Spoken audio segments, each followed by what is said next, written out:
Good morning everyone, कैसे हैं आप सभी लोग। मैं ममता शर्मा फिर से स्वागत करती हूँ आपका अपने चैनल पर। तो I hope you all are very good. और आज का जो जैसा कि आप लोगों को पता है कि मेरा जो मॉर्निंग सेशन चलता है, उस मॉर्निंग सेशन में मैं अपना एक ना कुछ जो बहुत ज़्यादा करंट इश्यूज होते हैं उसमें से एक टॉपिक आप लोगों के साथ डिस्कस करती हूँ। तो आज का जो मेरा टॉपिक है वो है क्यों भारत सरकार ने ट्विटर से कानूनी सर्टिफिकेट छीना। तो पिछले दिनों से ये बात आप सुन रहे होंगे, काफ़ी न्यूज़पेपर, चाहे वो हिंदू हो, चाहे वो इंडियन एक्सप्रेस हो, चाहे वो गार्जियन हो, चाहे वो किसी भी तरीके का न्यूज़पेपर हो, सभी एक न्यूज़ को कवर कर रहे हैं कि क्यों भारत सरकार ने ट्विटर से, यानी कि नॉट ओनली ट्विटर, क्यों भारत सरकार ने कानूनी संरक्षण को छीन लिया है। तो देखते हैं, जैसे कि आप लोगों को पता है कि हमारा जो भी मीडिया और जो सोशल जो होता है वो किस तरीके से चलता है। तो वो हमारा जो चलता है वो आईटी लॉ, आईटी एक्ट जो हमारा है 2000, उसके अकॉर्डिंग चलता है। तो हमारा आईटी का जो एक्ट है वो 2000 का है और 2000 से ही इसमें रूल्स चले आ रहे हैं। तो जो 2000 से जो रूल चले आ रहे हैं और 2021 में उसमें क्या बदलाव हुए, आज हम वो भी पढ़ेंगे और साथ ही हम ये भी देखेंगे कि किस तरीके से भारत सरकार ने ट्विटर से या फेसबुक से या इंस्टा से, जो भी हमारे सोशल मीडिया प्लेटफॉर्म्स हैं, उनसे किस तरीके से आगे प्रोसेस को और किस तरीके से गवर्नमेंट को इंफॉर्मेशन देने के लिए कहा है। ठीक है, तो होता क्या है इस केस में एक्चुअली में मैं पहले आपको समरी टाइप में बता देती हूँ कि इस केस में क्या हुआ था। अभी पिछले दिनों जैसे कि आपको पता है सेक्शन 79 जो है वो कवर करता है हमारा जो संरक्षण, सेक्शन 79 ऑफ आईटी एक्ट, ये प्रोटेक्शन कर देता है इसको, जो भी सोशल मीडियाज होते हैं, सोशल प्लेटफॉर्म है, चाहे वो फेसबुक हो, चाहे वो इंस्टा हो, चाहे वो ट्विटर हो, इनको क्या करते हैं, वो संरक्षण, एक तरीके से प्रोटेक्शन प्रोवाइड कराता है कि आपको ये राइट है, आपके प्लेटफॉर्म पे फ्रीडम ऑफ स्पीच है, आपके जो प्लेटफॉर्म है उस पर सभी लोगों को किसी भी तरीके की पोस्ट डालने का, किसी भी तरीके की पोस्ट को डालने का और पढ़ने का पूरा अधिकार है। और जो भी सोशल मीडिया, सोशल प्लेटफॉर्म्स है, उनसे किसी भी तरीके का क्वेश्चन एनालाइज नहीं होगा कि ये इन्फॉर्मेशन कहाँ से नहीं आई। अब जैसे कि पहले पोस्ट ऑफिस हुआ करते थे, पोस्टमैन आता था, किसी के पोस्ट लेके दूसरे के घर पर डिलीवर किया और वो फिर चला गया, तो वो उसे कोई भी इंफॉर्मेशन नहीं देता था कि वो पोस्ट कहाँ से आई, उसे कैसे मिली। तो ये एक प्रोटेक्शन दिया हुआ था इंडियन गवर्नमेंट ने। उसी तरीके से हमारा फेसबुक और उसी तरीके से हमारा इंस्टा और उसी तरीके से हमारा ट्विटर पे ये काम होता था। कोई भी उठा के कोई भी प्लेटफॉर्म पे, किसी भी प्लेटफॉर्म पे कुछ भी न्यूज उठा के, कुछ भी वीडियोज उठा के डाल देना और उसके बाद उसको लोगों तक पहुंचाना। यहाँ पे लोगों के सेंटिमेंट्स किस तरीके से जुड़ते हैं, यहाँ पे लोगों के किस तरीके से उसको रीडिंग करते हैं, किस तरीके से उसमें आंसर करते हैं, इससे कोई मतलब नहीं था। पिछले दिनों बात है 25 फेब की, 25 फेब 2021 को भारत सरकार ने एक कानून लेके आए, आईटी एक्ट के अंदर एक अमेंडमेंट किया, जो हमारे माननीय रविशंकर प्रसाद जी हैं, उनके नेतृत्व में एक अमेंडमेंट किया गया और उस अमेंडमेंट में बताया गया कि जितने भी ये सोशल मीडिया है, सोशल प्लेटफॉर्म्स हैं, और जैसे चाहे फेसबुक, ट्विटर या इंस्टा जो भी है, उन सबको ये करना होगा कि अपने उस पर एक 3 ऐसे ऑफिसर अपॉइंट करने होंगे जो कि जैसे मान लीजिए कोई ऑब्जेक्शन उठता है, तो वो जिस व्यक्ति को कोई ऑब्जेक्शन है तो वो उन व्यक्तियों से, उन अधिकारियों से कांटेक्ट कर सके और उसका सॉल्यूशन निकाल सके। तो यहाँ पे हमारे फेसबुक हुए, इंस्टा हुए, इन लोगों ने कुछ हद तक इन बातों को माना, लेकिन ट्विटर इस बात को मानने को तैयार नहीं था। तो ट्विटर ने भारत सरकार के द्वारा बनाए गए इस कानून को नहीं माना। अब बात आती है, जब ट्विटर ने इस कानून को नहीं माना तो सरकार तो शांत रहने वाली नहीं थी। तो सरकार को भी मनमाने का अच्छा तरीका आता था। सरकार ने क्या किया, सरकार ने यहाँ पे जैसे सरकार ने 25 फरवरी को जो कानून बनाया था, उसके तहत क्या किया कि सरकार ने 3 महीने का टाइम दिया। 3 महीने का टाइम दिया तो 25 मई तक का इनको टाइम दिया गया। 25 मई 2021 तक जो हमारा ट्विटर है, उन्होंने किसी भी तरीके का सीसीटीवी अपॉइंट नहीं किए यहाँ पे। तो होता क्या है, 15 जून 2021 को ट्विटर के ऊपर पहला केस लाया गया। 15 जून 2021 को ट्विटर के ऊपर पहला केस लाया गया। तो ट्विटर के ऊपर पहला केस लाया गया और वो ट्विटर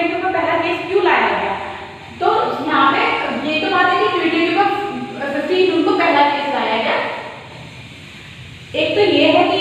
जो पहला केस ट्विटर के ऊपर आया वो बहुत इंपॉर्टेंट हुआ एग्जाम पॉइंट ऑफ व्यू से, वो बहुत इंपॉर्टेंट है कि 15 जून को ट्विटर के ऊपर जो केस लाया गया वो एक ऐसा वीडियो वायरल हुआ था उसमें जिसमें एक व्यक्ति जो कि रिलीजन से मुस्लिम था उसकी दाढ़ी काटते हुए कुछ उपद्रवियों को दिखाया गया और इसमें काफी सारे ट्वीट हुआ, लोगों के सेंटीमेंट्स इसके साथ जुड़े, लोगों के धर्म इसके साथ जुड़ा, क्योंकि जैसा कि न्यूज़पेपर्स में कवर किया हुआ है, जैसा कि मैंने अभी तक पढ़ा उसमें बताया गया कि वो जय श्री राम के नारे नहीं लगा रहा था, इसलिए लोगों ने उसकी शेविंग जो बड़ी हुई थी उसको काट दिया। तो जैसा कि आपको पता है कि मुस्लिम रिलीजन में शेविंग काटना उनके, तो जैसा कि आप लोगों को पता है कि मुस्लिम धर्म में जो है वो शेविंग काटना वो एक तरीके से हराम समझा जाता है, इसलिए वो लोग अपनी शेविंग नहीं काटते। लेकिन उस वीडियो में क्या दिखाया जा रहा था, उस वीडियो में दिखाया जा रहा था कि कुछ उपद्रवी उसकी शेविंग काट रहे हैं। तो उससे क्या हो रहा था कि वहाँ पे लोगों के जो सेंटीमेंट्स उनके रिलीजियस के साथ जुड़े हुए थे वो काफ़ी ज़्यादा हद तक हो रहे थे। तो जो IT कानून को लाया गया था उसमें ये कहा गया था कि सरकार कहती है कि हमने 79 के तहत आप लोगों को एक संरक्षण दे रखा था, जिसमें अगर कोई भी मीडिया पर, अगर कोई भी प्लेटफॉर्म पर किसी भी तरीके का कोई पोस्ट जो देश के विद्रोह में हो, जो देशद्रोह में हो, जो देश में दंगा भड़काती हो या किसी भी रिलीजियस के साथ, किसी भी व्यक्ति के साथ उसकी डिफेम करती हो, तो वो व्यक्ति उस पर्टिकुलर व्यक्ति के साथ केस किया जाएगा, ना कि ट्विटर या किसी भी प्लेटफॉर्म के साथ। लेकिन अगर आपने हमारी बात नहीं मानी और आपने हमें इंफॉर्मेशन नहीं दी और आपने अभी तक अपने इसमें किसी भी तरीके का इसमें चीफ कंप्लाइंट अभी तक अपॉइंट नहीं किया है, तो इसके तहत आप लोगों को ये देखना होगा, इसके तहत आप लोगों को इस चीज़ का जो भी हुआ है उसको भुगतना होगा, क्योंकि हमने 79 के तहत आपको ये संरक्षण दिया था कि आपकी प्लेटफॉर्म पे किसी भी तरीके का अगर प्रोटेक्शन, किसी भी तरीके का इस तरीके का वीडियो डाला जाता है तो आपको प्रोटेक्ट किया जाएगा और जिस व्यक्ति के तहत जो भी उसका ऑरिजिनेट होगा उसे इसमें इस केस के तहत उसके साथ उसकी सुनवाई की जाएगी। लेकिन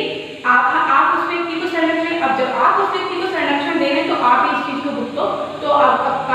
हम आपसे जो हमने IT के तहत आपको सेक्शन 79 के तहत जो आपको संरक्षण दे रखा था वो हम आपसे छीनते हैं, आपसे वापस लेते हैं। और आप जो भी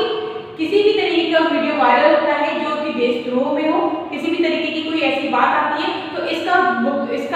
भुगतान आपको ही करना होगा, यानी कि आपको ही इसका जवाब देना होगा कि ये वीडियो कैसे आई। और हम ये मान के चलेंगे कि ये वीडियो आपके थ्रू आई है, हम ये नहीं ढूंढेंगे कि कौन इसका ऑरिजिनेटर है, हम ये मानेंगे कि आपके थ्रू ये आई है।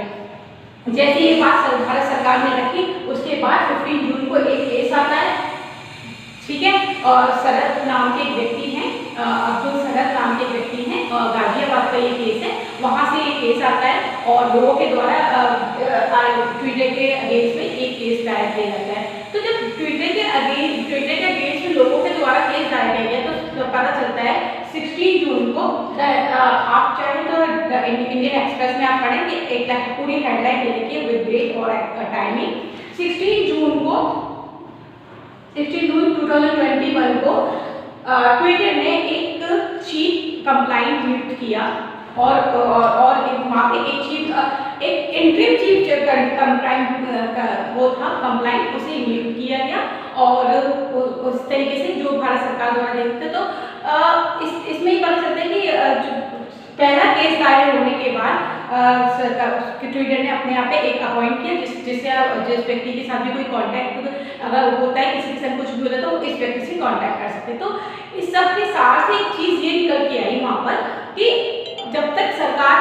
तो इस तरीके से भारत सरकार ने कहा कि हमने तुम्हें ऑलरेडी ये संरक्षण दे रखा था लेकिन आपने इसको नहीं माना, तो अब आपको खुद ही इसका करना पड़ेगा।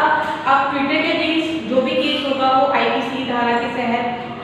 IP एक्ट की धारा के तहत जो केस होगा वो ट्विटर को खुद ही भुगतना होगा।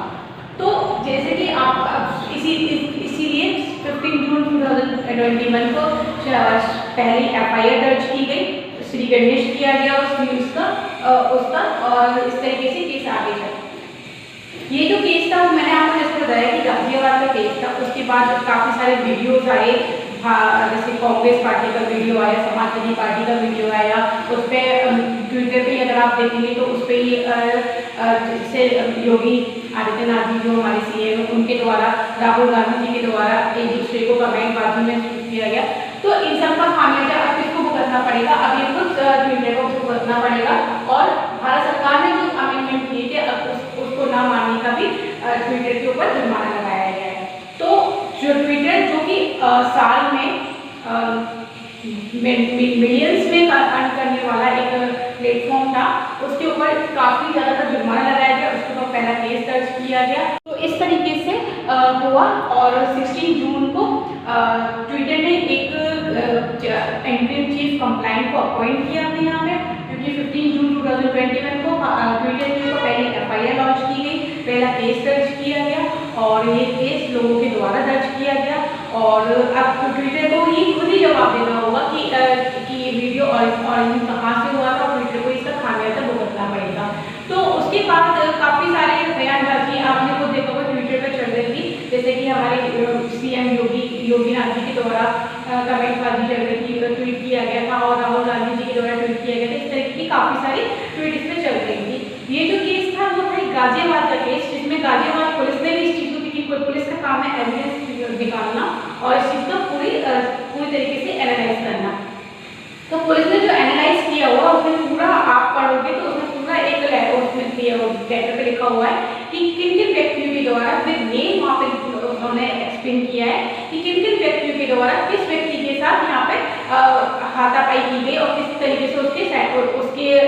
नारी को काटा गया, किस तरीके से उसके रिलीजियस के साथ खिलवाड़ किया गया। तो ये था आज का टॉपिक और आई होप कि आप लोगों को समझ में आया होगा। अगर कोई भी इसमें आपको लगता है कि किसी भी चीज़ में सुधार होना चाहिए या किसी भी तरीके से कुछ हुआ है तो आप मुझे कमेंट के लिख के बता सकते हैं। और ये था मेरा आज का topic. Thank you so much. और हाँ, एक बात और मैं आप लोगों को बताना चाहती हूँ कि कुछ प्रॉब्लम्स और कुछ लोगों ने मुझे यहाँ पर बताया कि कुछ वॉइस इनहेंस की प्रॉब्लम हो रही है, तो उसे मुझे कवर करना है। तो कुछ ही दिनों में आप लोगों को बिल्कुल क्लियर वॉइस हो पाएगी। और जब तक आप लोग इस वीडियो को इस तरीके से देखें और लाइक करें,